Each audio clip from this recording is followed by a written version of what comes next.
and then remapping, which is another one of our technologies that we might want to touch on. Um, but just briefly, remapping, gross oversimplification, but we've all experienced stereo where there's a vocalist who's hanging halfway between the speakers and can be quite realistic, and there's no speaker there, but by gosh, it sounds like there's somebody singing halfway between the speakers. Take that same idea and understand that, okay, we have this odd three-dimensional microphone. There are four mic capsules here in a very specific tetrahedral array, a specific geometric arrangement to one another. And the idea is you orient this thing so that it's, if you will, aimed at this way. It's rotated so that that's front and center. And then when we play a test signal from, say, the left speaker, as the sound waves pass through this array of four microphone capsules, based on the different arrival times to each of the capsules, we can triangulate to within 2 degrees of azimuth, or the points of the compass, 2 degrees of elevation, and 1 centimeter of distance. And we can figure out pretty precisely where that speaker actually is. We repeat that process for all of the speakers. We build a three-dimensional map of your particular room and exactly where the speakers are relative to that reference position, right? And that's where remapping comes in. We have a three-dimensional map of your theater. We also are decoding the Dolby Atmos, DTS:X, whatever it might be. So at any moment in time, if there's a sound that's supposed to be coming from a very particular direction, you know, we know where the sound is supposed to be coming from. Unlike other people, we also know where your speakers actually are. So we can translate from the theory of the soundtrack to the reality of your particular theater. And that's what remapping is all about. We're remapping from soundtrack to reality. So that's why. And it's like stereo imaging, but on steroids and in 3D. So that's why your microphone here. I'm holding up the microphone right now. That's why your microphone has actually four little capsules on there, four mic ends. So you're measuring in three-dimensional space as opposed to other measurement microphones, which it's just one. This one has four. Right. The only thing you can get 2 dimensions with a single microphone capsule. You know, how loud is it and how long did it take to get here? And I'm including frequency response and how loud is it? How loud is it at different frequencies? But you have no idea where the sound came from. You just know how long it took to get here, right? Because if the speaker's very far away, it'll take longer. With a microphone like this, we're actually measuring a complex three-dimensional sound field. You know, what's happening in your room at that point in space. And that gets back to the name of the company. It is a French company. It sounds Russian, Trinnov. Trinnov actually it's derived from tri, like triangle, triple, the prefix for the number 3, and innovation. And so the company was incorporated in 2003, but back in 2000, when the founders started working together on the basic research, the name of the company that they had imagined was Trinnov Audio, or Innovation in 3D Sound.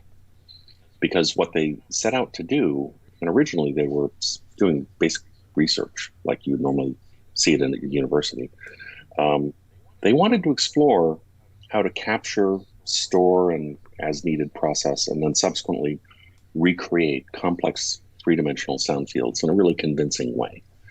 And there'd been a little bit of work kind of done around the edges of that, the oldest of which was Michael Gerson and Panasonic back in 1978. There were a couple of studies at University of Delft and wave field synthesis, but all of the things that had been done, it was mostly academic research, and none of it had really been translated into real-world products, very little. But also, it was all just kind of picking it around the edges, and they wanted to be much more ambitious and, you know, see if they can't capture it, define it, and then recreate a convincing semblance of it in a different acoustic space. One of the first things they found was that, and we actually have it in our training, we have a photograph of our current CEO, one of the founders, Arno Laborie, sitting in what was his grandmother's apartment, more or less across the street from Versailles. He took this fairly large room in her apartment, and there was a circle of 12 speakers kind of at listener level, another circle of 12 speakers up above him hanging from the ceiling. And this was their basic research lab for what they were doing. And even though all 24 of these speakers were identical, they discovered that the sound field was not as seamless as they wanted. It was pretty capable, but not seamless. And they quickly discovered that even though the speakers were identical, there are, of course, parts tolerances, but more importantly, the speakers are in different parts of the room, and the room was loading them differently, making them behave differently. And they discovered quickly that, well, what we need first, before we can really do a lot of this work, is something that will optimize the performance of both the speaker and the room to a degree where all of the speakers are working together rather than working against each other in some ways. And what became the speaker room optimizer, which is our proprietary, for want of a better term, room correction system, actually fell out of that desire to do better three-dimensional work back in the early 2000s.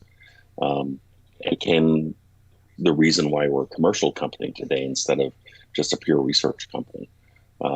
Initially, the optimizer technology was sold into recording studios and post-production houses, OB vans, which are those little trucks that are outside of sports stadiums that do the live mixing, live events and such.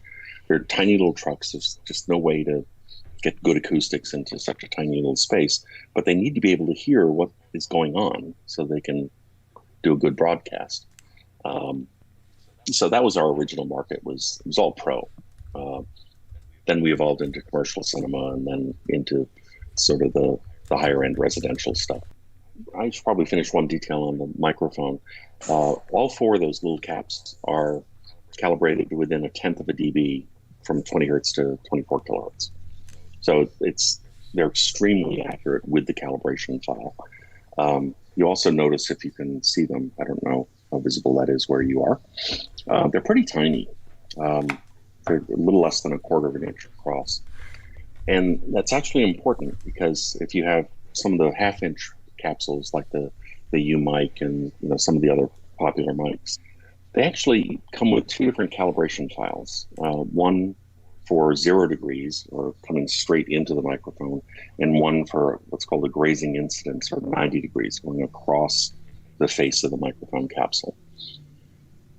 What that means is that the reason why you need two is that when you're going across the face of the microphone capsule, there's a certain amount of averaging when the sound waves get very small. And so the high frequency response is just not very good when you're coming across the capsule instead of going straight with it. And so you have to have two different calibration files to correct for that. The fact that our capsules are very small means that you'd have to go to a very tiny wavelength, very, very high frequency, before you would run into that calibration problem. The problem with the larger 1/2 inch capsules is that if you are set up so that you can measure the screen channels correctly, then you will be measuring much more high frequency energy coming from above you than is really coming at you. And automated EQ systems will then make the upper channels much softer in the highs than is accurate. I'm not quite sure how people are getting around this with some of the other systems. But I discovered this problem the hard way, 5 or 6 years ago when I was at a different company. It was before Trinnov, and I was very happy to see the small capsules that Trinnov uses when I joined Trinnov in January of 2016.